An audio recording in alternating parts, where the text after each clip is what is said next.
hip hop I fell in love with. That's the hip hop I fell in love with. Yeah, I fight to not write diss tracks. Distracts from the visionary versus syntax. Windax found a brother battling in P-Town. He said a war don't make a king, it's what you do with the crown. The ground crumbles at the feet of the humble, but if you dope, just keep that pride way low. That's the hip-hop I fell in love with. That's the hip-hop I throw my dubs with. Round robin on mic stomping, 6 exits east of Compton. Trying not to be the old dude, always screaming out school.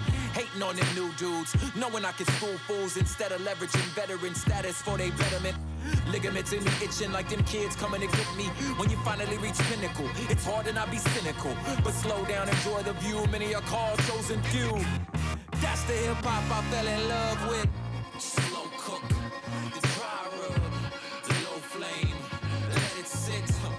That's the hip-hop I fell in love with. That's the hip-hop I fell in love with. That low flame, the marinades, the dry rub, gotta let it sit. That's the hip-hop I fell in love with. That's the hip-hop I fell in love with. On that boom bap bad, back when my neighbor's dad ran his truck through their living room, and he set the crib on fire like if I can't have you, no one can. Tainted love, mixed messages, curses and blessings. Like patience is a virtue, but I ain't afraid to hurt you. Like crack smoke is silly, but crack sales is kingly. Like the black man is God, but if you try to touch the squad. My Uncle Charles got smoked by a bloke reppin' Ghost Town, and I wish I could've known him. My granny said he cold on that saxophone, and it's why I love music. It's crazy how a man you never met could influence you. Like the music for which you listen could shape how you raise your children. And crooked men with dope pens inspired how I made my living. Gang affiliation, how it fascinated the nation. But that's the hip-hop I fell in love with. That slow cook, that dry rub, marinate, gotta let it sit. That's the hip-hop I fell in love with. That's the hip-hop I fell in love with. The slow cook, that head nod, the neck brace, that stank face. That's the hip-hop I fell in love with. That's the hip-hop I fell in love with. Yeah, B-boy, Pinoy, me and Kuya Effecto roll up to your show like Ashe, Ate, Destroy, Deploy, Eclectic, Fresh Flow. Shown up, showed up like don't play Jose. Take tokes of this fire hydrant of wokeness. I inspire the dopest MCs to stay bold, kid. Heavy-handed pen stroke, been dope since Reaganomics trickled down and ruined my hometown. If I'm honest, me, just a city boy. Show me no pity, boy. Stand up, man up. The only rules of the committee on some climbing over fences to enter the LA River and scribble them syllables that the city thought was silly. But we was all we had though. Next door to the Vatos, between Florence 13 and DSC Ocho. This is how it grew. I'm hybrid, hip-hop and hoodlum. True school 'em, cause the one you enrolled in is failing ya. Backpack around books, no hooks, that's for radio. My favorite MCs ain't played no stadiums. Outside the Palladium, battling the openness. Only audible audience stood in awe and awkwardness. Obvious we were too young but better rap than guns. Master kick flips, I had a whole semi-auto clips. They angling for me to get a blue rag dangling from my pocket. Tangling with the wrong crowd, stop it. But that's the hip-hop I fell in love with. That's the hip-hop I threw my dubs with. That's the hip-hop we rock the club with. You are now tuned in to the freshest, the dopest, the one and only www.DIGGINDAILY.com. This is The Way Radio, broadcasting live from Northeast Los Angeles. And as always, we got legends in the building. I'm going to let the gentleman introduce himself. But who we got in studio today?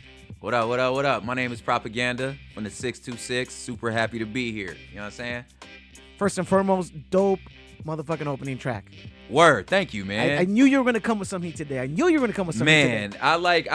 telling y'all off air, the songs that y'all were choosing for the promo videos was like, okay, I can't just, then like, look, play this, you know? So I was like, okay, I knew I'm in the right place. So I was like, man, whenever I get to perform that song, I'm super happy. So for those that don't know, the track is called Slow Cook. Talk about that track. Yeah, man. It's off the Crooked album.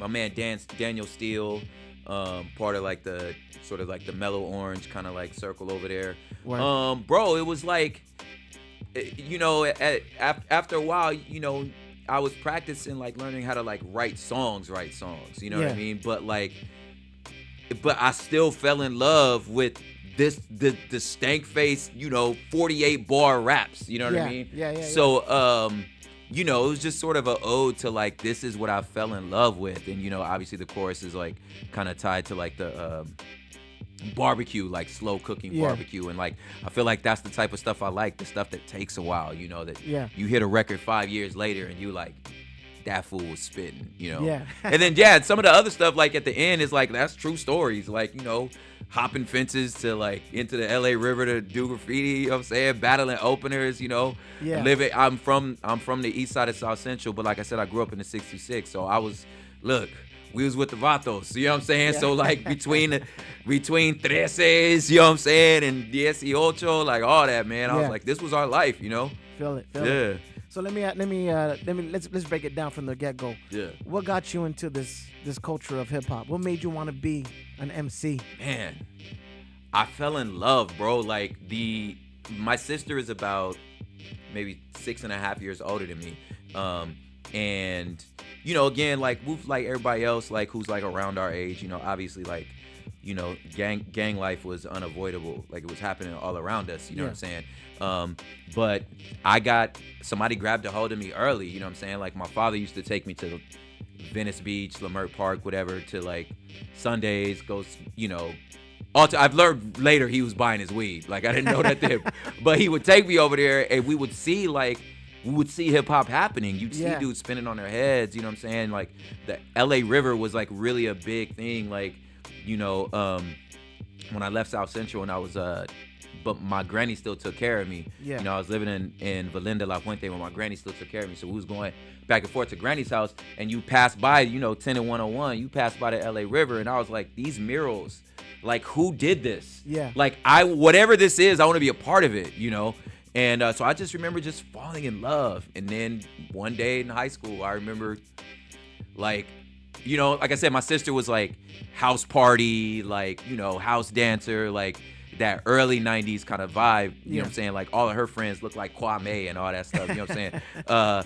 But just like, I remember like lunch tables, you know what I'm saying? Lunchtime, lunch table, dudes started circling up. I was like, I could do this. And just kind of got in and battled and was like, oh, this is the greatest moment of my life, and that was it, man. I was like, so it kind of all like came together there. Yeah, so but I started off. That's where it all just came from. Yeah, it came from me. It's like it was graffiti first. You know what I'm saying? Like there was again being in the SGV, not around my family, my like extended family that was sort of kind of getting involved in the life. Yeah, I was around these like Mexican graffiti dudes from like from different crews that like I don't want to name drop because it's not important now, but like just around these crews, and was like, what they're doing is, I'm getting the adrenaline rush, you know what I'm saying? And I'm like, dog, this is just beautiful, and then you're just freestyle on the in the car ride or bus ride on the way home, and it's fun.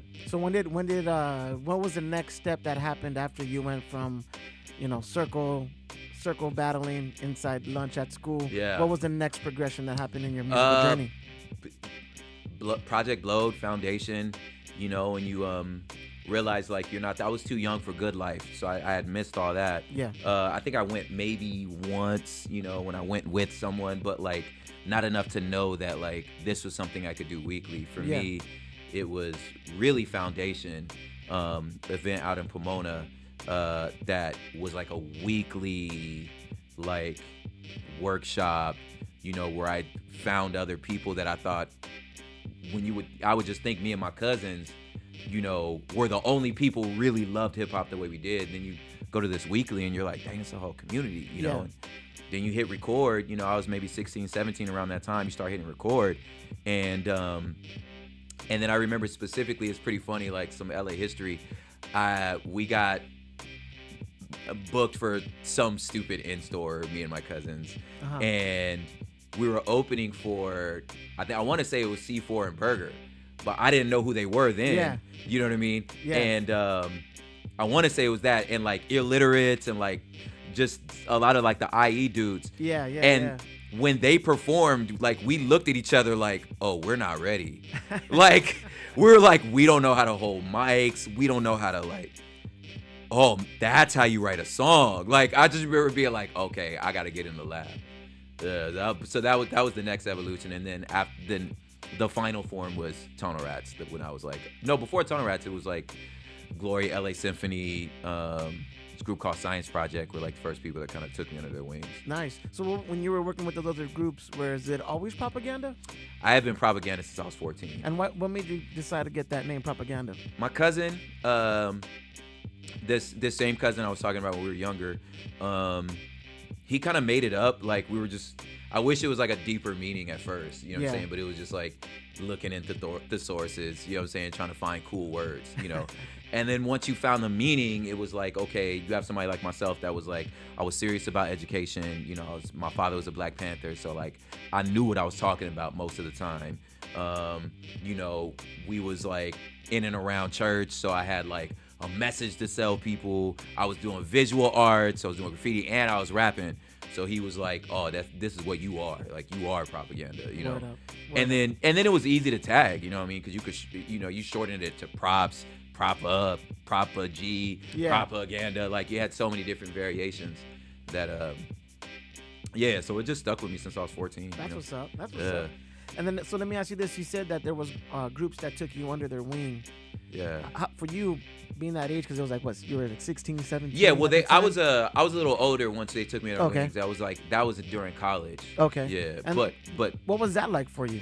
Bro, again, it was like you think you're in your, because obviously this is like pre-internet, so like you think you and your circle are like the only ones. Yeah. You know, and I remember like LA Symphony came and they performed for lunch at my college. Yeah. And they did this, and little did I know it was other dudes in the audience that were just coming to support, dudes like Bookworm, Prosky, you know, again, like Odd Thomas, who we ended up starting Humble Beast together, but Odd Thomas was there. You know, just Anthony Cruz, you know what I'm saying? Like all these dudes who we ended up working with later, but they were all just there, just supporting the homies. And like, I think Pigeon and Joey the Jerk, they had like this like silly thing they were gonna do with the audience where they were gonna be like, does anybody in the audience rap? And then one of the crew members was gonna come up and rap, right? Yeah. But when they said that, my hand shot up. I was like, I can rap, you know? So I messed up the thing, but they was like, all right, well, we gotta stick to the bit now. Yeah. And I remember being like, all right, this is my chance. Because I was already impressed by their music, so I was like, well, I'm gonna show them I can rap. And I did, and it was so different because I wasn't met with the like, you know, the MC thing, like, all right, you cool, whatever. You know what I'm saying? Like, fool, just that, like, that arrogance of, like, you don't want to ever give props. Yeah. They were like, oh, shit, like, homie kind of nice, you know? Let me get your number. So we immediately became friends. That warmth of just being like, oh, yeah, like, I'm not intimidated by this. I'm not challenged by it. I'm excited to hear that here's a talent that we didn't know about. You know what I mean? Crazy. And so that was, like, so new to me, you know, rather than it being like, you know, sort of a big dog kind of like type situation. You know what I'm saying? That's dope. Yeah, it was dope. That's really dope. Yeah. Especially too because, like you said, a lot of cats don't give that shine. Nah. Because of the arrogance and the ego and the culture. I feel like it set a good trajectory for me. So I feel like I have, because of that moment, always been that way. If somebody's dope, they're dope. Like, I've never been the guy that's just like, whatever, he cool. Like, I'm always like, nah, fool dope. You know what I'm saying? Like, let's see what's up. Like, you trying to work? Like, you know what I mean? And sometimes people can see that, like, since it's out of the norm, people think it's disingenuous often. That I'm like, that I have an angle. I'm like, nah, bro, no angle. You know what I'm saying? Like, I'm good. I just thought you were dope, you know? Yeah, that's what's up. Yeah. In those beginning years of you emceeing, like, who were some of your influences that definitely you could say that, like, maybe kind of had the same writing style, or you liked how they wrote and you kind of you know, obviously, like, real young, it was the, you know, the, like, the boot camps, you know what I'm saying? The, like, you know, EPMDs, all the East Coast stuff. And then when I learned that, like, again, when I in my mind discovered Good Life or like Project Load, I was like, oh, we're here too, you know? Yeah. And so for me, I honestly, like, looking back, I think it was like I would mind meld between like a Ab and AC. Word up. Were like the biggest, but Souls of Mischief like was big for me. Like, you know, I wanted to grow dreadlocks because of A+. You know what I mean? Word. I was like, and you know, I had a very high pitched voice until I was like 20. So like Opio being like a more falsetto voice, I was like, you can do it. Like you can still sound hard. You know what I mean? Yeah. I didn't have that Nas rasp. You know what I'm saying? Or, you know, and I wasn't like really gangbanging. So it was like for me to try to sound, you know, like something I'm not just wasn't authentic, you know what I'm saying? So hearing Ab and AC and a lot of like for me it wasn't Freestyle Fellowship as much as it was Haiku d'etat for me. Yeah. Because it was like there was a little more like there was more recognizable content to me that I was like, and again because like there's somewhat of an age gap, you know what I mean? Yeah. That I was like, of course, you know, there are Godfathers, but like that was not my generation. You know what I'm saying? Like I was old enough to go and see for myself when Haiku and like A-Team was doing stuff. You know what I mean? So you said something that was very that caught my attention. You said authentic. You know, you want to be authentic. Yeah. If you could describe your style, what's your style? Man, bro. And keep it authentic. Yeah, that's been the hardest thing. You ask every like marketing team and and manager I've ever had. This has been the hardest question. Yeah. It's like I'm very eclectic. It's absolutely West Coast. It's absolutely thinking man's music, you know. But like I'm this, like I said, like I'm a child of a Black Panther. You know, grew up in a Latino hood, and you know what I'm saying. And like all my friends were Filipino DJs, you know, and like I was just in this world of that was everything. Like I was so interested in so much that I feel like I bring a lot of that to the table, where it's like it's thinking man's music, but it's LA, like it's, you know what I'm saying, like it's always been super hard. Here's if I could say it like this, I would be a catfish, like just fried catfish taco, right, with like a craft like bourbon barrel stout, like it's just it's just everything, because I'm black as hell, but puro like andale pues, pero like, you know, my stepmom's Filipino, and so I got a Balikbayan box, and I've seen Sigaros live, you know what I'm saying? Like, I know who Jeff Tweedy is, you know what I mean? Yeah. It's just, and I run a coffee company, no less. So, like, it's just, I've just been, it's really a hybrid, you know? Word. We're gonna get into another track right now. If you could do me the favor and talk about it and introduce it.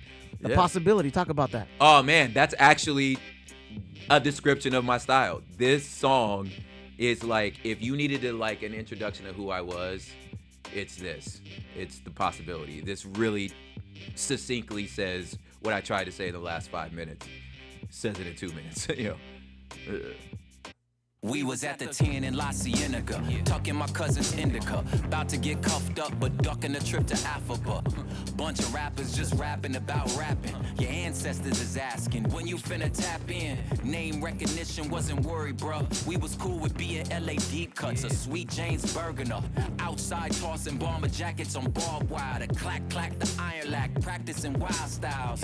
Ditching school to hop buses to Dogtown, to hop over fences to drop in empty pools. Disappointed school counselor, what does all this amount to? Y'all so talented, why you out here? Is this seriously what y'all trying to be? We can't aim at what we can't see. We like no categories for what we all dream. We like your whole system is just one big scheme. We like our big homies yell what the lick read. We like if we don't make it, we know that's on me. I'm like, it was not a lack of trying, but lack of ample examples and very small samples of the population with prophetic imagination, challenging the limits of all I thought of Jason. Every Neo needs a Morpheus, more than one Obi-Wan. My goal is to become one in all my albums. You just another rapper, I know what you finna say. I'm a poet, cuz published author, call me Ernest Flemingway. Bars got me to the Congress talking about climate change. Chuck Taylor's communicated how I'm made. I'm still living proof of grace, word to Dax and Zane. A breathing receipt of that you can do the same.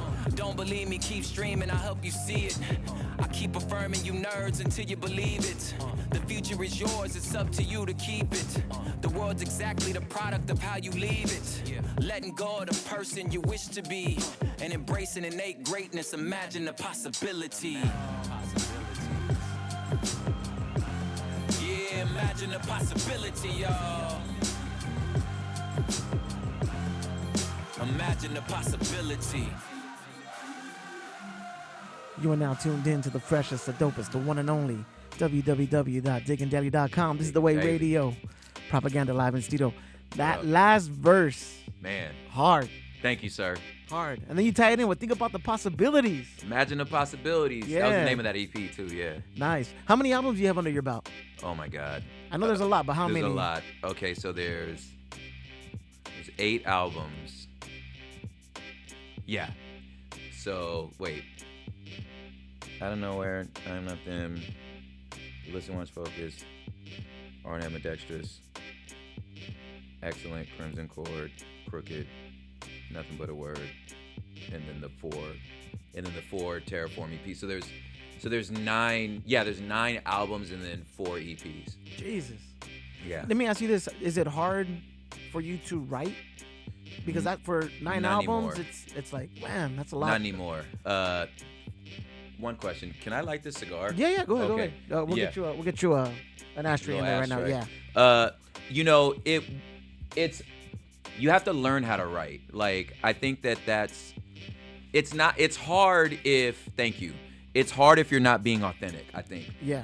You know, and but it's also hard in a good sense, in the sense of like, you want to challenge yourself. Like, you want to be able to, like, you know, push your limits, like, you know, be in competition with yourself, make better music, you know what I'm saying, than you did last time. Yeah. But at this point, it's like, once you do your 10,000 hours, it's like writing 16 bars. It's like, bro, if you've been doing this since you were 14 and you still can't write 16 bars, like, that's an issue. You know what I'm saying? Yeah. But the challenge for me was to evolve, grow, and learn how to write songs. I think that was probably the biggest challenge, is like, and I continue to try to challenge myself. So I want to make it hard. You know what I mean? Yeah. Like, I want to try to, like, better myself every time. But, like, producing music, if you wait till you have something to say, which is what I do, I wait till I have something to say, then it comes out of you. You know what I'm saying? Like, much easier. You know. Word. But if you're on the label schedule, it's gonna be hard because you're manufacturing stuff. You know what I'm saying? But like, no, I have something to say, so that's why I can write it. You know.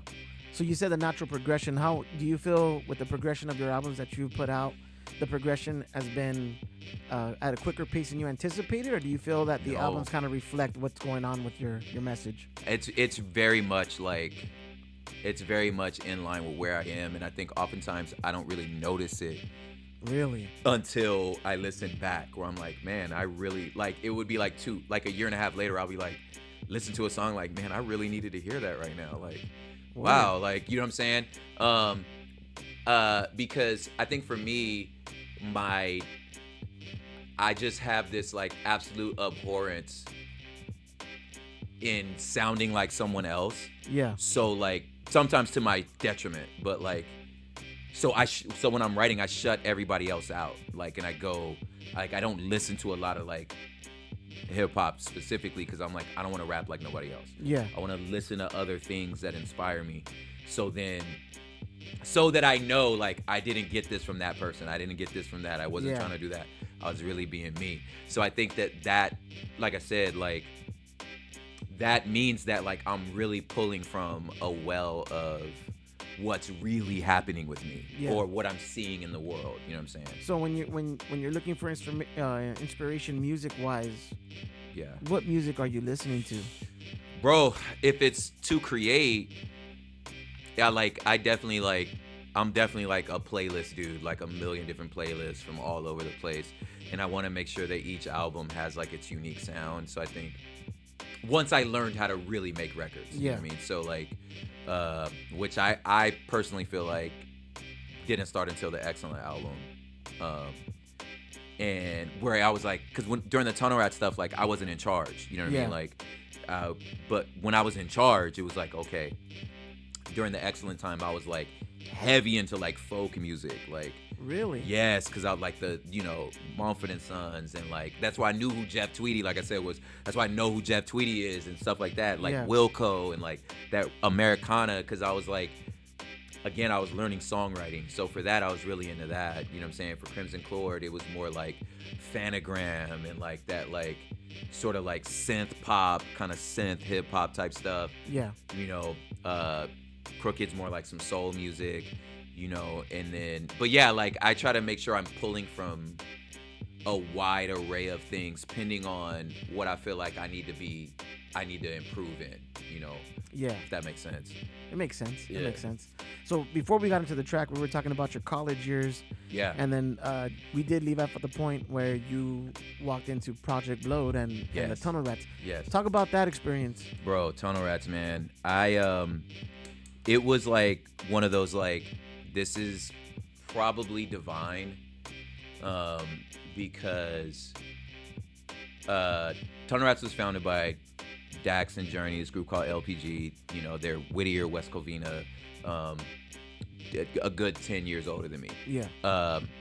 So I'm gonna try to make the story as succinct as possible. I used to take, just for the city of West Covina, I used to take like the children's karate class, you know what I'm saying? Yeah. At like Shadow Oak Park, you know what I mean? But by the time we were done, it was 6 to 7:30. I'll never forget it. It was 6 to 7:30 when we would leave. The big kids would come. Big kids, I'm 7, 8-year-old. The big kids would come. They would roll out mats and they would have boom boxes, and they would start like breaking. You know what I'm saying? They would break and they would rap. And I remember seeing that as I was leaving, and being like, oh my God, can I stay? Like, I want to stay. Like, this is so dope. But it was the big kids. You can't stay, right? Yeah. Well, you can, but you got to watch from like a distance. Totally, yeah. You know what I'm saying? But I learned later, like, so me and Dirt from the Tunnel Rats, we were both art majors in Fullerton. That's how I met the Tunnel Rats, was Dirt.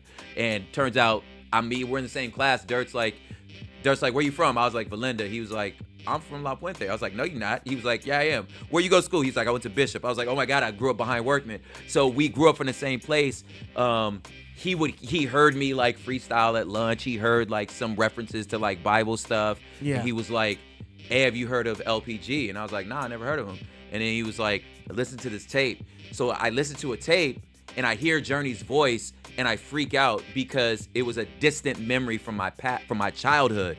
It was because those big kids were Dax and Journey. Oh, shit. Like coming to like, when they were, so all the stories they're talking about in their old albums was at the thing that I was a child at. So it was just this like, what's happening right now? You know what I'm saying? That's crazy. So then I meet him, and obviously Journey off the top is like, oh, you from the Cove, you family. So I was like, okay, word, right? So we meet, and then another like weird memory was being at Blowed and hearing them rap and feeling like I know what he said is like, okay, that's a Bible quote. Yeah. And I'm like, I don't know if anybody else caught it, but like, that's a Bible quote. Yeah. You know what I'm saying? So for me, I was like, oh shit, it's possible. Like you can, because, obviously like I'm dancing around it, but like our faith played like a big role around about like who we were. But again, being your authentic self, it's like, well, of course it's going to show up in my music. You know what I'm saying? Yeah. But I was like, Christian rappers are corny. You know what I'm saying? Like, I don't want to be a part of this shit. You know what I'm saying? I'm at the Blow, you know what I mean? So what you there, and then you hear it, and I was just like, wait a minute. They rapping. Yeah. You know what I'm saying? They're not corny. They not corny at all, you know? So then you fast forward 2 years, I happened to open for them. Dax and Macho from this group called New Breed pulled me aside, and they were like, bro, we think you got something, like come to the studio. So we come to the studio in Whittier, and then that was it. You know what I'm saying? But but the thing was, it was the sound of Journey's voice, and I freaked out because I was like, yo, it's meant to be. Matter of fact, Journey's got this story about this dude named Junior from Pinoy Real, right? Which, if y'all know, that's like Filipino. They look like Vatos to me. You know what I'm saying? Like, I didn't know what Filipino was until started dating. So I was old enough to date girls. You know what I'm saying? I was like, oh, there's a whole island of y'all? Damn, right? So anyway, I didn't connect the dots because there was a kid down the street from me who knew how to do windmills. Yeah. and his name was Junior. And I remember my sister swearing he was like the finest dude on the block because he looked Mexican but not really Mexican. Yeah. You know what I'm saying? Filipinos take their hip hop serious. They dog. take their hip hop Very serious, dog. You know what I'm Very saying? serious. So it turns out like a Junior from Pinoy Real that actually like shot at Journey that he talks about in songs grew up on my street and Crazy. taught me how to windmill. So I was like, okay, this is meant to be. Yeah. Yeah. Crazy. That's my Tunnel Rat origin story. So let me ask you about this. So you're in Tunnel Rats. How was that move for you, being able to be part of an eclectic group like that and being able to make music that was authentic to you and who you were? Man, I felt like I got a group of like big brothers and sisters who like wanted me to succeed rather than just like peers and just us trying to figure it out. Yeah. It was like I'm getting mentorship not only as an artist but like as a man, as a family man, as a, you know what I'm saying, as a businessman, you know. You're coming into it's almost like, you know, I was like Reason or Isaiah Rashad in the sense that you're coming into something already built. Yeah. So there's, you know, 10 years of history before I even came about, you know what I'm saying? Stuff that, you know, I'm 23 years old. Like, I don't know all of I'm just hungry, you know what I'm saying? So there was a lot of like, oh, mijo, like, you guys, espérate, way, like, mijo, like, you gotta chill a little bit. You know what I'm saying? And I'm like, what you mean chill? This is hip hop. They're like, bro, just wait. You got it. Let me teach you how to write a song. Let me teach you how to like, Oh shit. you know what I'm saying? Like, so a Yeah. lot of like, man, chill out. Like, no, you don't say yes to everything. You know what I'm saying? No, your worth is this. Like, understand, like, you can't do every feature. Like, hey, everybody can't go. Like, these might be your homies, you know what I'm saying? But like, listen, like, we're building a career for you, you know? Yeah. And so like, there was a lot of stuff. There was some other things that like could have been done much better. There was some deals that were turned down for me that I didn't know about, you know what I'm saying? But like, they were done and in the right spirit of like, we're protecting you. Yeah. We don't want you to get in a bad deal that you don't know about. This could destroy you. You know what I'm saying? But yeah, they took me on the road. They like, Because you, Yeah. we had Shames in here not too long ago, Mhm. and Shames was like kind of saying that you started a new era yeah, I of was like third Tunnel generation. Rats. Yeah, third generation. So being part of that legacy, did you feel like there was a pressure to maintain something that was there Absolutely. before? Because again, they were such an established brand and an established name. That's why I brought up like TDE. Like, Yeah. if you already got Black Hippie, you already got, you know, Kendrick, Schoolboy, you know, Ab Soul, right? Yeah. You know what I'm saying? Like, you already, in J-Rock, you already got that. To come in after and be like, hey guys, look at me, you know what I'm saying? It's like, Yeah. bro, like, okay, prove to me you belong here, you know what I'm saying? So there was a little bit of that, like, prove to me you belong here. And it was like, okay, that language I understand. I understand having to prove to you that I belong here. Yeah. You know, but I think also having the confidence, you know, the support of them, like them being like, no, you got it. Yeah. We believe in you. You know what I'm saying?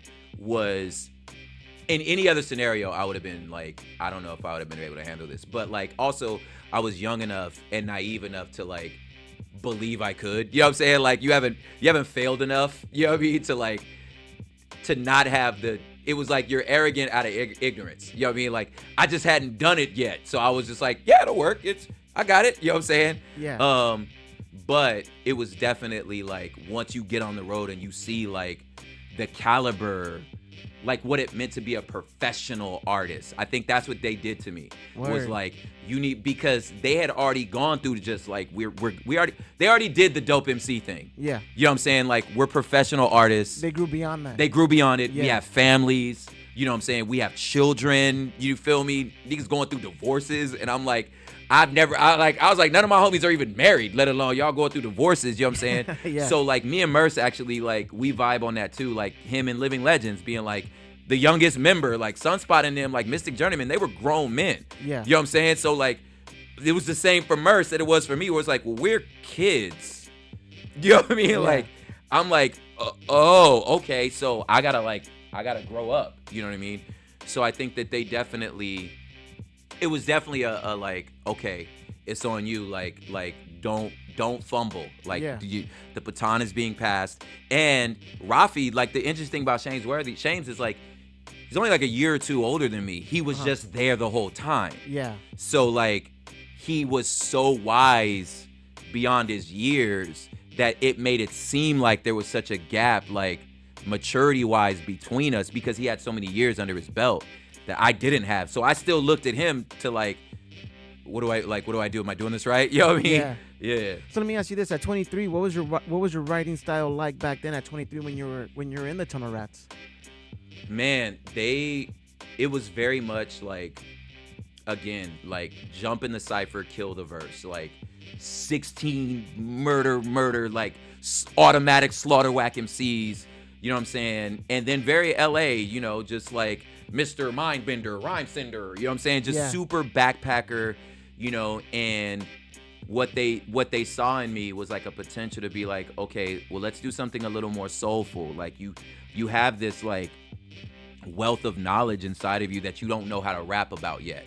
You know what I mean? So we're going to put you on beats that's going to make you rap about stuff that you really know, you know? And Dax had a way, I don't know if Rafi talked about it, but or Shanesworthy talked about it, but like Dax was like really a heartless drill sergeant in a lot of ways.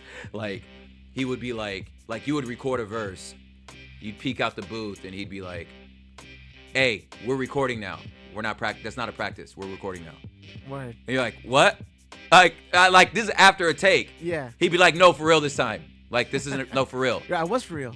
And yeah, he'd be like, no, it wasn't. That wasn't for real this time. You'd be like, oh God. And you do it again, and he'd be like, fool, I told you, like this is a song. Like we're doing a real song. And you're like, oh, so that was a bad take, is what you're saying. Okay, got it. You know what I mean? But he was definitely like very much like, you hear those stories about Dr. Dre too, where it's just like, do it again, do it again, do it again, do it again, you know? And he didn't let you punch. He was like, you should be able to rap 16 bars, you know? You don't punch. Like, and then later on, once it's like you've shown that like I can get through a verse, then he's like, okay, let's punch it up and make it better. Nice. Then you would punch. But like very much I was being coached in a way that I didn't at the time appreciate. So it was very hard for me to say, this is how I rap. Yeah. Because I felt like this isn't how I rap. This is how I'm being, there's elements of me in this, but I am being polished in a way that's like, at first wasn't comfortable to me. You know what I'm saying? But I'm so glad for it. Like, don't get me wrong. Like, this isn't negative. Like, I'm glad for it. It taught me how to write a song.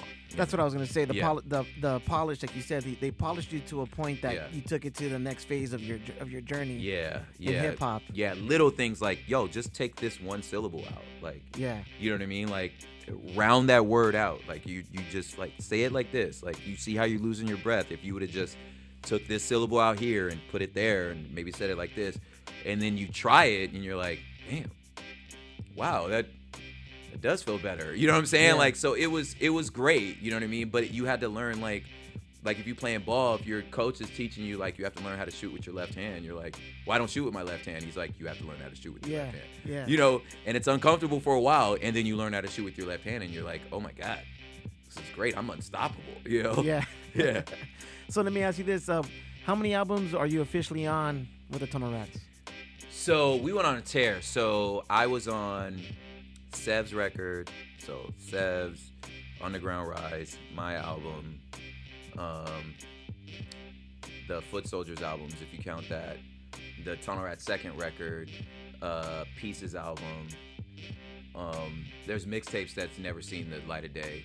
I've heard about those. Oh, okay, yeah. I've heard about those. You heard about the mixtapes? Yeah. So probably about 7 projects that I was on. Word. Yeah. And then there's, you know, verses here and there. So yeah, 7 Let me projects. ask you this: because I know Propaganda, you were on your journey already. Yeah. But how vital or how important was it? How vital or important was Tunnel Rats a part of that journey for you? Oh, it's irreplaceable. I'm still like, no matter what, I'm still a Tunnel Rat. It's like, you know, you don't ever stop being a Crip. You know what I mean? Like, I'm still I'm still a Tunnel Rat. Like, that will always be my origins, and it will always be that, because again, it was understood that like, this is a calling. This this is who you were before we even met you. Like we're different. You're made for certain things. You know what I'm saying? And where we got the name from was, I'm pretty sure Same's already told you. Yeah. It came from Vietnam. You know what I mean? And like you had to be a certain size to do the job, a certain mentality. Like you had to think different. You know what I'm saying? Yeah. And like so, it's like it's a recognized real type thing where it's like I recognize this in you, and when they pointed at it, it was like, yeah, that's true. This really is who I am. So yeah, it's like I feel like I would have never known by name to be able to name it and develop that thing in me. Yeah. But because of them, like I said, they developed something inside of me that was there the whole time. So like that's why I'm like it's irreplaceable. I will always be this because apparently I always was. You know what I mean? Yeah. So you've always been an MC. When did you take that step from MC to businessman? Man, when you're like, these aren't providing any checks.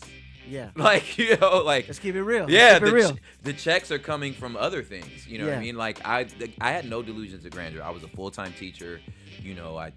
During like a lot of the some of the dopest years, some of the dopest events we did when we were doing when me and Triune were doing like the KRS-One stuff and the Foot Soldier stuff, I was a full-time teacher. Word. And like in Pomona, like teaching school, and like, but at some point it's like you can't do two things full-time well. That's true. You can do them good. That's true. But there's only 24 hours in a day. That's if you're true. gonna do it excellent, you have to focus your time. Message. Yes, you know what I'm saying? Message. Like, yeah, you have to. So for me, I was like, if I'm gonna do either of these things, and that was the problem. I wasn't doing either thing well. Uh-huh. It was like I was a good teacher, but not a great teacher. I was a good artist, but not a great artist. Yeah. So you have to pick it. And I was like, no one can take my education from me. You know what I'm saying? So that will always be there. This is the moment. And if this is going to be the moment, I have to I like my way of life. I have my own apartment. You know what I'm saying? I had a roommate, but I was like, I'm paying bills. Like when I want to go out, whatever I want to eat for dinner, I can eat for dinner because I have a job. Yeah. You know what I'm saying? So I'm like, I want to keep living like this, but I want to live off my art. So it was like, you need to learn how to do this. Like, what's an ASCAP? Like, what's a press kit? And at this time, the Tunnel Rats are more transitioning into like I said, since I'm so much younger than everybody else, it was like Journey and like New Breed, like they're on their second child, and they're like, I don't know if I'm trying to be, at the conga room at 3 a.m. Like, I want to go home to my wife, nigga, you know what I'm saying? And I'm like, dang, respect.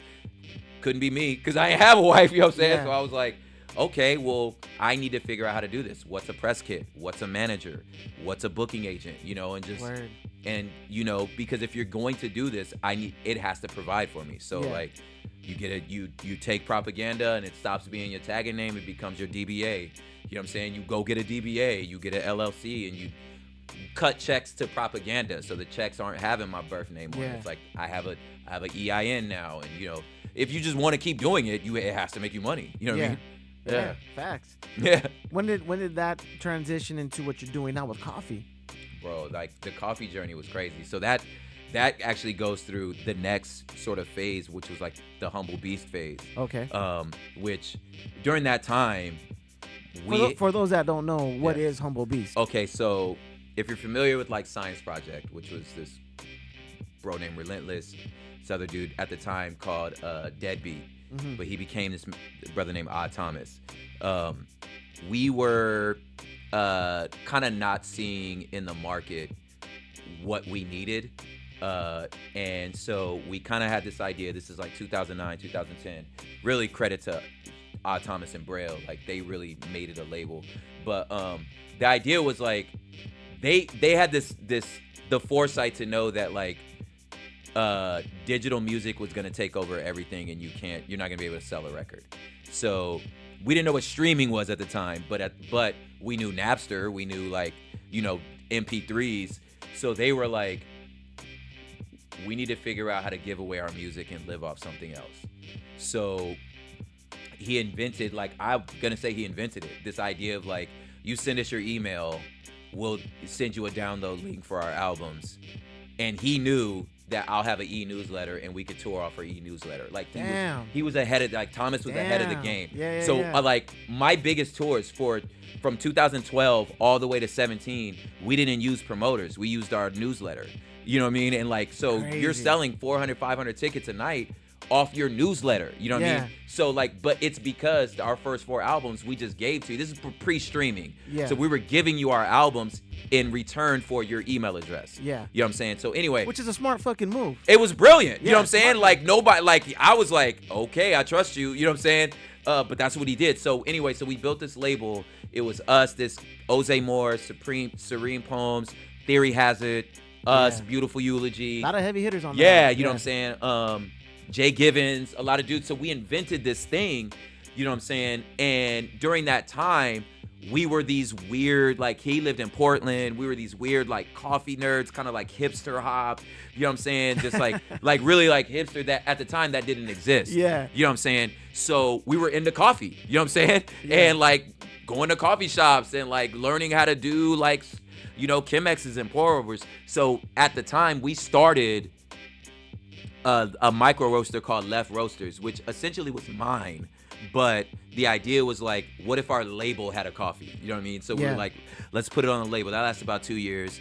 And the truth is, you just, again, like I said, you can't do both. Either you're going to have a coffee company or a label. You know, so we ended up selling off the brand. But I learned at that time, like, oh, what it means to, like, have ownership in a company. You know what I'm saying? Because, like, I didn't own Humble Beats. I didn't want to. I just wanted to do art. You know what I'm saying? But I learned that, during that, it was like, oh, yeah, you should own... you should own the business. You know what I'm saying? So like, so that transition into like being a professional, I made so many connections. People were, at first it was cool, people sending you merch and sending you coffee and stuff like that. It's like, okay, it's great, but what do I have to show for it after that? I'm like, I got the free product and maybe made some, like, you know, some influencer, like, you know, couple like affiliate links, but at the end of the day, I'm like, what do I have to show for my children? You know what I'm saying? So I'm like, oh, I need to own the company. And if all of you are coming to me because you trust my voice, my word, and my messaging, then apparently I already have it. I should do this myself. You know what I'm saying? So that's kind of like how at least the coffee company that I own became something. But really at the end of the day, it was like, bro, coffee only grow at the equator. It's indigenous to Africa, and it only grows where black and brown people grow. Where are these white people come from? You know what I'm saying? I was like, hold up. No. It was like, at that point, I was like, okay, so coffee, like hip hop, jazz, blues. I was like, no, nigga, this gente, like this ours. So we should run the table. And I'm not saying nobody else is welcome, but I'm saying this is a product that would not exist without black and brown faces. So I'm like, oh, we need to run it. Nice. You know what I'm saying? So what's the name of the company? Company is named after my poetry book called Terraform. Nice. Which is science fiction term, the process of making a planet livable, which, if you notice, Earth is becoming less and less livable. So I'm like, so for me, I was like, that would be a dope, like, writing prompt for poetry, but also like a dope business. Like, look, you know, we're building a livable world here, and we're honoring our ancestors. Like, if there's anything to me that I'm like, I know it seems like crazy, I'm talking about coffee, but I'm like, bro, this is like, if you're from Central and South America, this is your ancestors' product. If you're from Africa, this is your ancestors' product. You know what I'm saying? So I'm like, this is me tying to my ancestors, you know what I'm saying? And I'm gonna build a world that honors my ancestors and honors the farmers that bring it, you know what I'm saying? And like, so like, we're sipping our culture, you feel me? Like, I'm building a world, you feel me? That's dope. Dope. So like, that's Terraform, you know what I mean? Where can Terraform, is there a website for it for people that need to know it? Yes, terraformcoldbrew.com. We're in a few, if you're out of LA, like, we're in a few stores. We're at the Fresco Community Market. You know, we're at the Nest in in Bellflower. Nice. There's a restaurant at Uptown Whittier that serves it. You know, we're growing. Nice. You know what I'm saying? Like, I'm currently out of money. You know what I'm saying? So I'm like trying to get some investors. Anybody want to invest in a coffee company? You feel me? But we outside, man. It's really going down. You know what I mean? We're gonna get into another track right now. Yes, sir. If you could do me the honor of introducing it. Further up, further in. Talk about that. Bro, so this is, I really wanted to pick songs that show like all the facets of me. So this song is like music and poetry.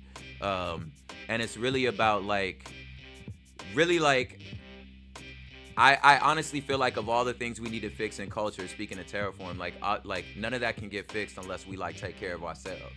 You know what I'm saying? So like, this is really about like realizing like there is a better version of you that is possible. You know what I'm saying? So like, that's what this one is. Like, further up, further in, it's just earth with new skin. You know what I mean?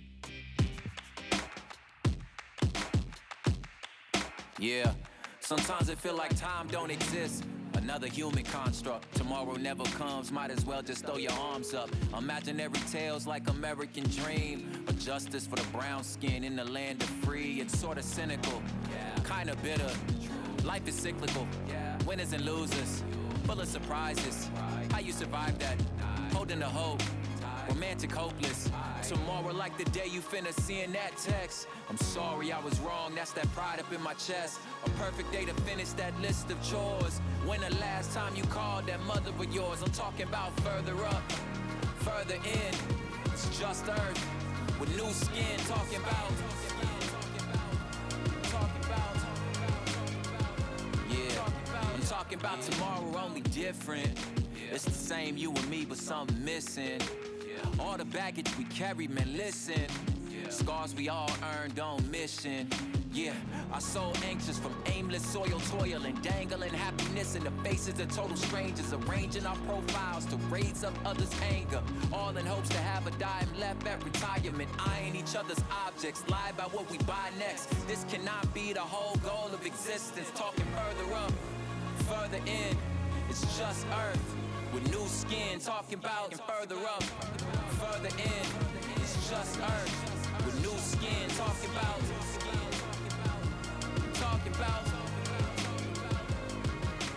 and further up, further in, it's just earth with new skin. Talking about further up, further in, it's just earth with new skin. Talking about, talking about.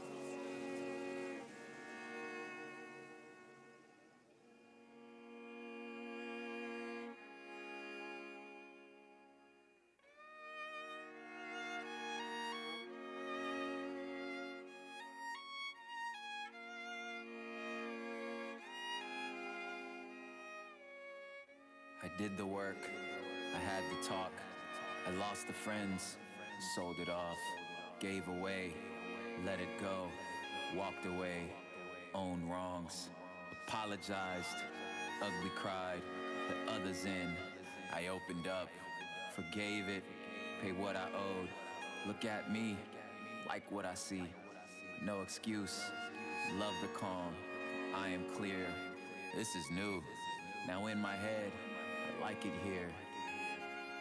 Finally like it here.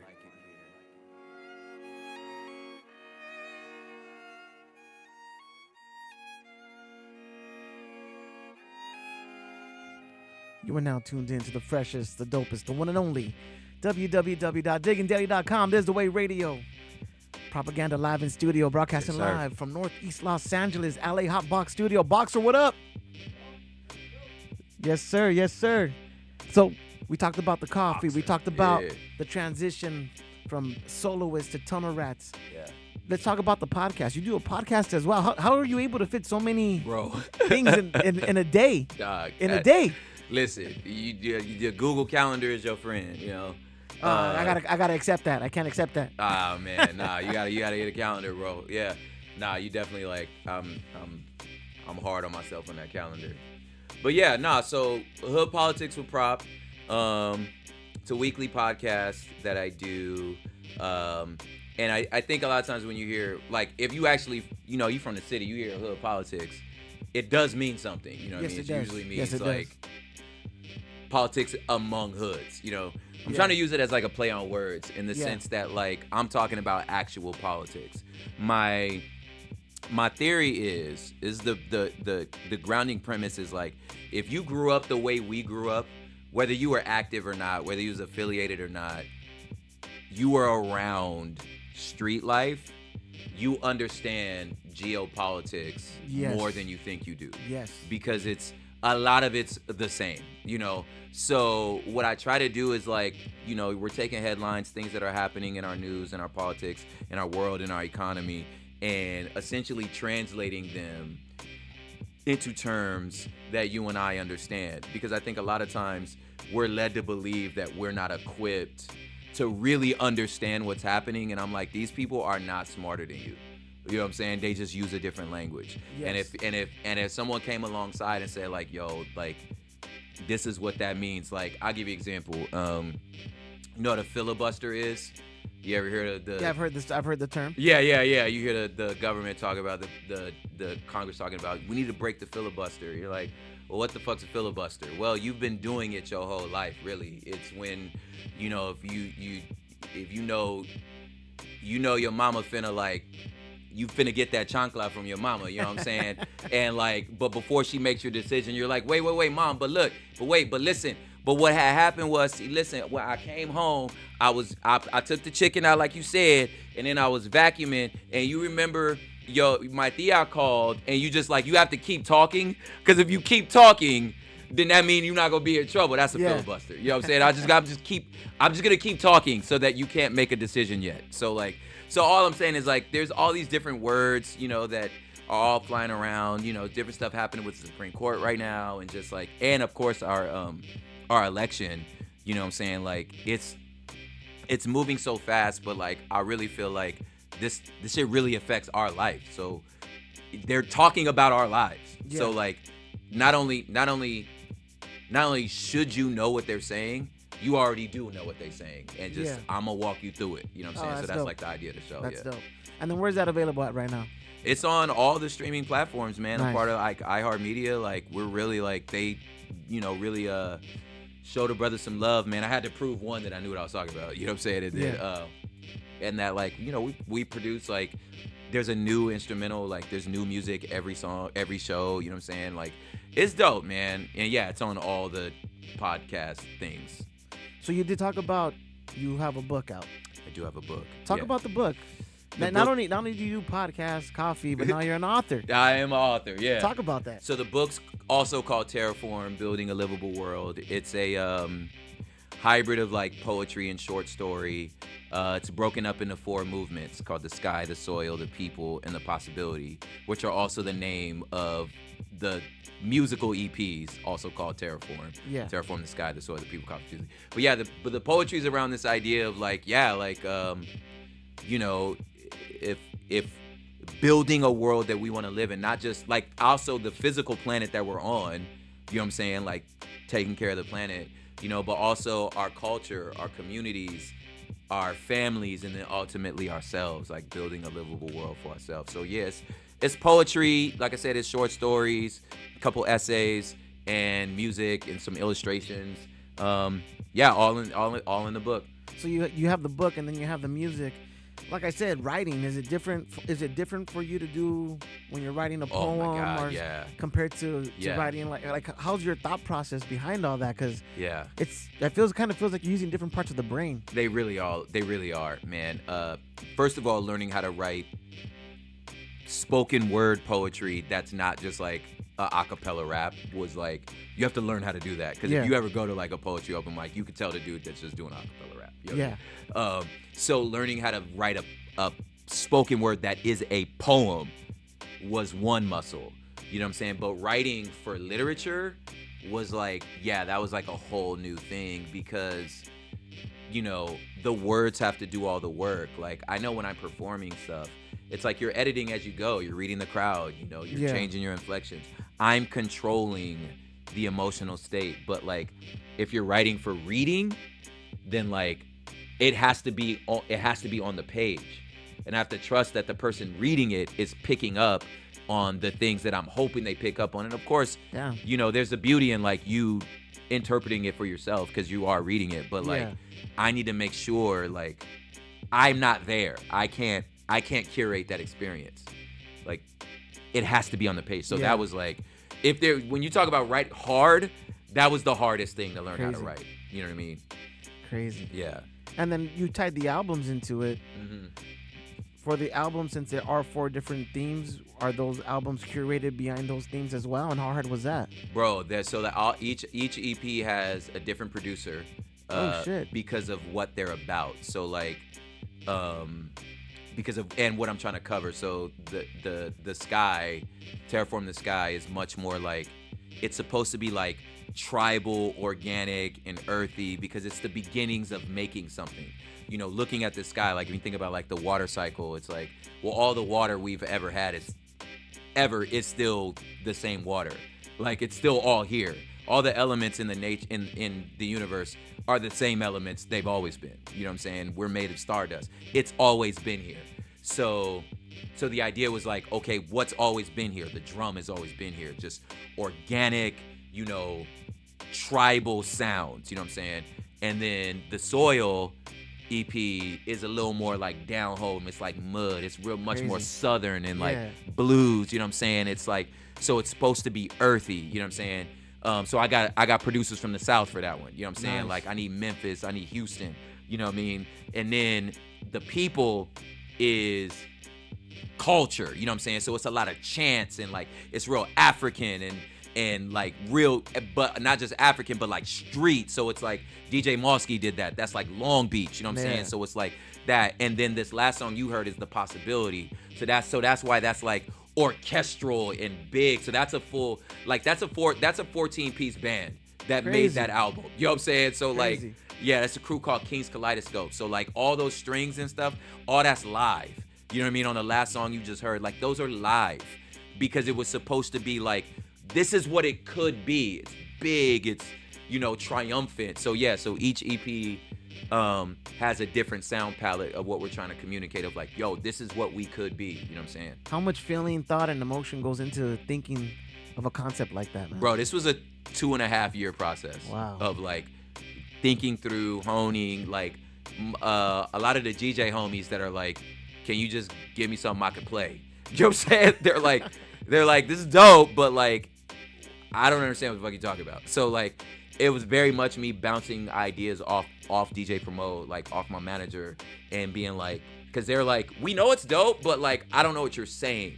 So like, I had to like really go back and like rethink stuff. Mosky, Crazy. who I've known for years, is like, Mosky like a real one, dog. Like, he was like, listen, these are the 7 songs. These are the orders of the songs. I'm not gonna send them to you. You have to come to the studio. And he was like, we're gonna direct this, and like, I'm gonna bring out of you something you've never done. We're gonna make, so the People EP is that one, and that was hard because he was like, I'm not accepting your first versions. Like, you have to come with it. Like, you gonna write these songs like 3 and 4 times. You know what I'm saying? Word. And I was just like, word, bet, watch. Took you back to those tunnel rat Yes, days. I was like, no, I'm not. I could like watch me, you know? And so it was a good, like, I haven't been an athlete in a while. So it was a good, like, all right, bro, like, come with it. You know what I'm saying? Yeah. So I needed that type of like, Mosky actually said, I said this on the Homegrown Radio show. Mosky said something to me that like was like the backhand compliment that I needed that was still a slap in the face, because he was like, of all the rappers I've worked with, all the artists I've worked with, you're the dopest artist I've ever worked with. I was like, word, because Mosky's worked with everybody. He's just like, you've just never made a song to prove it. Damn. I was like, ouch. Damn. You know what I'm saying? But it was like, I needed to hear that. You've never made a song to prove that you're as good of an artist as you are. And I was like, okay. You know what I'm saying? And that's what we did. You know what I'm saying? I feel like, okay, so he brought something out of me that was like, damn, all right, let's go. That's what's up. Yeah. That was hard. But like Yeah. I said in the beginning, it's like those types of challenges that in my mind, I feel like made me better. And I feel like the People EP, like these 4 EPs are probably the best music I ever made. Nice. And then let's talk about hosting. Ooh, You yeah. host events. Bro, that's the funnest. Yeah. Yeah, so we do a party every first Sunday called Club Real Ones. It's Icy Ice, Curse, DJ Curse, like the Beat Junkies dudes. Yes. Yeah. And if you don't know about Icy Ice, you're fucking up right now. People do not know about Icy Ice. You don't call yourself a hip hop head. You don't know about Icy Ice. When you go, like, if you ever watch his Twitch stream or you go to his like little setup and you realize the amount of platinum plaques that you're just like, you were on every album. Like, you're looking around like, is that Dub C in the mat? You were on every album. So Icy Ice, it doesn't get more OG than that. You know what I'm saying? Yeah. So we throw like Long Beach every first Sunday. It's a day party, 3 to 7. You know what I'm saying? Because we grown. You know what I mean? You may gotta work tomorrow. You feel me? You could actually get over your hangover. You know what I'm saying? By the time you get home, you be good. You know what I'm saying? So, every 3 to 7 is that perfect time to kind of make a fool of yourself, but you're not making a complete fool of yourself. Exactly. Yeah, exactly. and it's like you can go eat after. You know what I'm saying? Yeah. Like you're home by 9:30. It's great. You know. Yeah. But but it's just really feel good. West Coast backyard boogie. It's a bunch of DJs. You know, we've managed to keep the male to female ratio, you know, pretty good, because that usually, like, when you get a lot of DJs, it get a little boring for the ladies. You know what I'm saying? And unless that's what they into, like, thank God we've kept it a party. You know what I mean? And I host it. You know, I just kind of keep the party live. You know, I want you to feel encouraged, lifted up. You know what I'm saying? And just have a good time at least once a month. You feel me? Yeah. If you guys have not seen Propaganda host, he keeps you in the loop. Bro. It's not my fault we're running behind. I'm Yeah. doing the best Yes. I can. Hey, don't worry about it. We're having a good time. Listen. Like, you keeps you so involved. Like, you're like, I didn't even know we were behind. Oh my I'm God, having a we're great behind, time. bro. Listen, that's a funny story, man. So I was hosting the Blowed anniversary, and which couldn't be more opposite than Club Real was. But it was like we were so and Ab, like, who. Again, I pattern myself after Ab, so like I can't ever. I have no negative words to say about Ab, but that like nigga threw me to the wolves. He was just like, "All right, you're in charge." I'm like, Okay. No, I'm not, bro. Like, I'm just saying the names. You know what I mean? But He's like, you're in charge, really? yeah, like, word, no, you're in charge. You know what I'm saying? But anyway, but yeah, it was like, all right, I need to keep this going. Like, Medusa, everybody like, yo, I was on an hour ago. So I was like, okay, I'm doing best I can, you know, just managing all that. But like, very much like, but I don't want the crowd to feel like there's chaos. Because if the crowd feels like we don't have it under control, then you lose them. Like, but if they feel like, oh my God, we're having a great time. Everything's great. We're having a great time, dude. You guys cool? Word, yeah. Hey, listen, I ain't gonna give y'all no breaks. I ain't finna waste no time. Next up, you know what I'm saying? Yeah. And then, cause you know, I mean, like, hosts will mess around and like, if you're not careful, they end up freestyling for the next 15 minutes because they didn't get a set. So like, I'm gonna get my bars off in between. That's very true though. Yeah, you know what I'm saying? So like, true. Very yeah. true. So it's like, if you this far behind, I'm like, okay, it's not my day. If I got a set, that'll be my set. Like, I'ma fall back. You know what I'm saying? And I hope that doesn't come off as no shade. But it was just more like, I wanna like make sure y'all didn't come for me. Yeah. You know what I'm saying? But I'm gonna you came for them, and I'm gonna make sure you had a good time. I had a great time. Good. Great That was time. fun. It was fun though.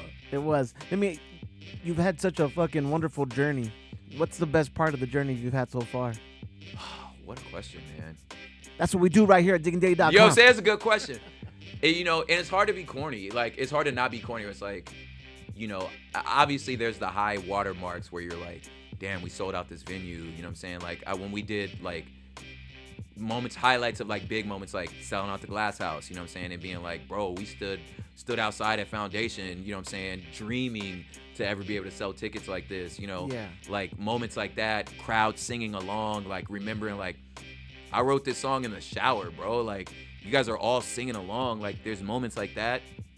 But honestly, I think really I've made friends, like real friends, all over the world.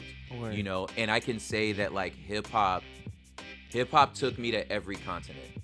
Word. You know, give or take Antarctica. You know what I'm saying? But like, You can still go there. yeah. Maybe I'll rap for the Penguins. But like, I can honestly say like, hip hop one of my favorite parts is like I really got to see the world. Yeah. You know, and I have like right now, if you're like I could be like, I have friends right now in Cameroon, in South Africa, in like, you know what I'm saying, in New Zealand, Australia, that like are like friends that I could call and be like, yo, I'm coming to your country. You know what I mean? Yeah. Like stuff like that. Like I was in Korea last year, you know, and like Korea, bro, like off some raps, you know what I mean? Like, yeah, it's an amazing, it's the experiences and the friends you make, you know, really has been the best thing.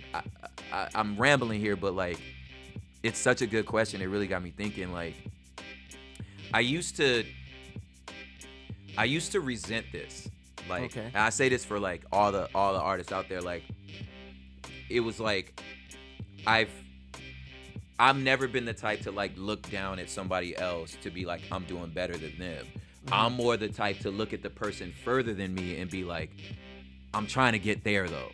You know what I'm saying? Word. So like, I keep my eyes on that. You know what I'm saying? So if you're like, you know, that's my homeboy that just won 2 Grammys. You know what I'm saying? It's like, that's dope. I wish it was me. You know what I'm saying? But it's not me. You know what I'm saying? But all that to say, when you're around that, I've never leveraged my friendships for anyone.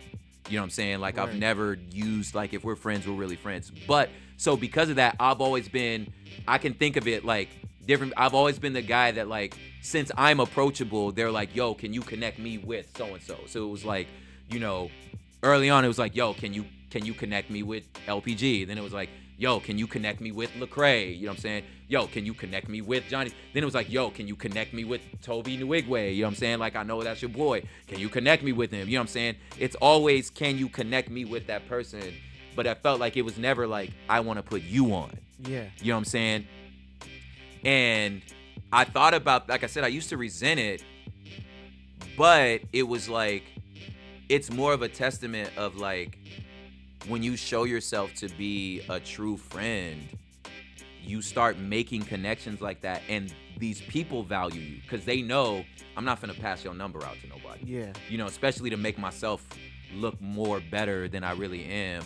I'm not gonna lie about like how close me and this person is, because like I brought up Toby, and I'm like, yeah, like in 2018 we kicked it strong. You know what I'm saying? Like, the nigga was in France or Italy with Pharrell. Like, I haven't talked to him like, we not close no more. You know what I'm saying? So like, if you hit me like, can you connect with Toby? Absolutely not. You know what I'm like, I can't. Like, yeah.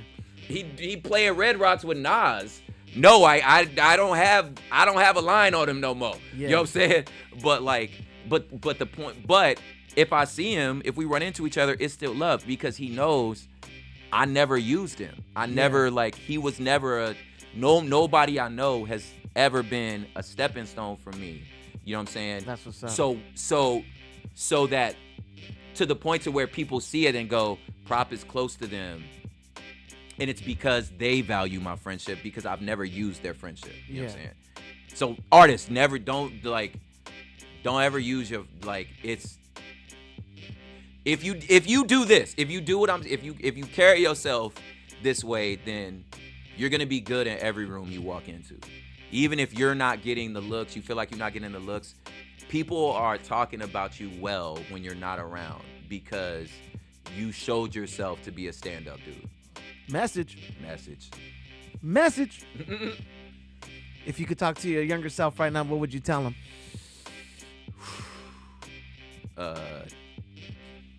Save your money.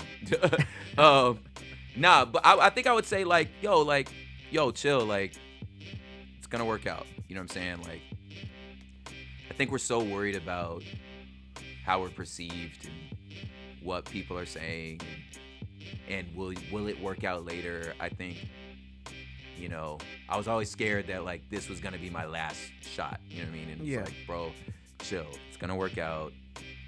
Ain't nobody thinking about you. Everybody you worried about what they think of you. They worried about what you think of them. You know what I'm saying? Just relax, bro. Like, it's fine. You're loved. You're doing a great job. I think that's what I'd say. What's the most important legacy you're trying to leave behind? I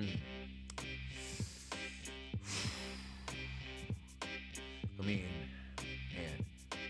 I mean, my first thought goes to, things bigger than us. Like, you get to, like, what is divine, what is beautiful. But I think, you want to leave a place better than you found it. Like, whether it's a person, a culture, a community, that you pointed them to greater things. You know what I'm saying? You pointed them, you called them to tap into, that image of God that's inside of them. You feel me? That, like, that person that they were made to be. You've left the community feeling like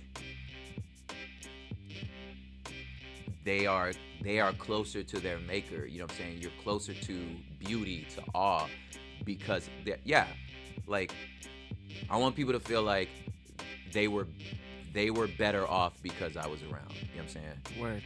Yeah. Word. Host, podcaster, MC, author, businessman. Yes, sir. Coffee brewer. Yes, What else do you want to add to the repertoire of propaganda? Man, yeah, husband. You know what I'm saying? Oh, we already did husband and father. That's there. Lefty. I don't know, man. That's why we connect. I'm a lefty too, homeboy. Yes, sir. Yes, sir. We're intelligent individuals, brother. Mm-hmm. That's what's up. Yes, sir. Well, I got to give props to propaganda, man. Man, thank you so much. Thanks for having me, man. Nah, man, I'm a fan of the show. And thank you. Yeah, Thank you. I love what y'all doing. This little setup's dope. I thought I was going to be talking like a person was going to be sitting right here. you know? Everyone tells me that, and I tell them, but you know what, though? The interviews, I think, wouldn't be the same if I was right there in front of you. Think so? I think everyone says that, you know what, I really got to listen to what you're saying. I just can't, like, pretend like I'm listening, but I really got to listen to what you're saying. And they say, some people have said that it challenged them to really think about what they wanted to say, because there's no one looking back at them to see, like, the judgment, how people expressions or stuff like that. I can't read your facial expressions. So that's true. So people say it has brought out a better interview in them, which I kind of like. I mean, I kind of like that. it. I like that. I mean, I'm over here having to control and do all the things over here on this You're doing side. a lot. I brought y'all merch. Oh. Yeah, some mugs. Oh. So I got a prop mug. Thank you. Some water bottles. I know you got a million T-shirts. Everybody bring your T-shirts. That's all. Nah, we drink coffee and we could definitely use those. Yes. The same merch. Where can we find that merch at? Oh, prophiphop.com. Okay. And terraformcoldbrew.com. But yeah, Prop Hip Hop. You get all kinds of stuff there, man. Nice. Make sure you guys check it out. prophiphop.com. Make sure you guys look it up right after this interview. Go on there and support the homie. Yeah. You know what I'm saying? Thank you, If you're a businessman and you want to invest in something that's really dope, Hey, Terraform Coffee. Listen, There it is, right there. Money, you know what I'm saying? Ándale, pues. Oh, man. Prop, I do want to say thank you so much, man. This has been a long time coming. I remember when Shames was in here, and I was like, Shames, I got to get at him, man. Like, Shames, hook it up. He's like, man, just call him. Call just him. Talk to him. Yeah. And I was like, nah. Like, I was trying to use Shames as my stepping stone. And he was like, yo, you can call him. Like, he's not that serious. Yeah, he's like, just call him, bro. And I was like, but, fate has a weird way of lining things up. It really does. And when I saw you at Fresco, I was like, oh, shit. Yeah, bro, that was so dope. Yeah. You know what I'm saying? Like, I was like, what? Yeah. And, Yeah. Shane speaks very highly of y'all, man. Which you're right, does go a long way because, like, I mean, if he said to do something, I'm going to do something. Yeah. Shames, I love you, brother. You're still my favorite MC. I'm still waiting for that album to come out. Bro, still waiting. I know you're watching, Shames. Yeah. But on the real proper, thank you so much for coming in, man. We Appreciate appreciate you giving us a little bit of insight on the culture and what you went through, and Yes, sir. blessing us with some dope ass tracks to listen to during this interview. We still got a Barbarian session coming up, so if you're watching this, dope. as soon as this is done, make sure you guys check out the next clip of the Barbarian session featuring Propaganda. Bars are gonna be coming. Bar javelins. You know what I'm saying? Those bars are coming, so make sure you guys sit back and watch that Barbarian session. And with that being said, before we close out this interview, we do have one more track we're going to play. But before we do that, one more time, if you want to shoot out all the info where they can find all your links, all your stuff, where they can get your merch, and then any shout-outs. Yeah, bro. Shout out you guys, man. Shout out Club Real Ones, Terraform, Tunnel Rats, you know what I'm saying? Foot Soldiers, whole squad. prophiphop.com. That'll get you to the merch. Prop Hip Hop is also all of my social handles. That'll get you to the merch, the music, the videos, the podcast. It's all there. Word. And then last track, I would love for you to do the honors. We no entiende. You know, at the end there. Talk about that track. Yeah, brother. so this is more the protest side. Like I said, you know, I was a child of a Black Panther, man, and I think there's a few things in there. One is if you speak Spanish, no entiende, it just means you don't understand. You know what I'm saying? And I think that there was if we're looking at our political moment now, and even when we wrote it, we honestly just don't understand each other. You know, and I feel like we're talking past each other, and I think if we sat down and actually heard the humanity, you know, we would feel much more different about, hopefully, you know what I'm saying? Other people just got black hearts. but I wanted to express really like how these moments that we've existed in as the Black and brown communities, how it feels, you know what I'm saying? And then sometimes the frustration of knowing, like, after I expressed how it felt, they still don't understand us. You know what I mean? Word. And then that's why we burn down cities. That's true. Yeah. Once again, this has been another episode of This Is The Way Radio, broadcasting live from Northeast Los Angeles. Live from LA HOTBOX Studios. Boxer, what up, homeboy? Thank you very much. And as always, we got special guests. Tonight's guest was Propaganda. Make sure you guys check out everything at prophiphop.com. Find them, all the socials. Just Google it.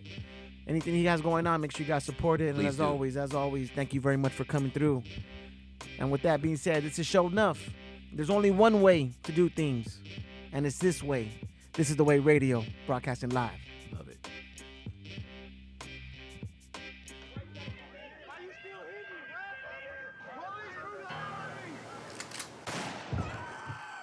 Mayor Bradley has imposed a dusk to dawn curfew for Thursday in the areas of Los Angeles hit by violence. Also, schools will be closed in South Central Los Angeles and Los Angeles International.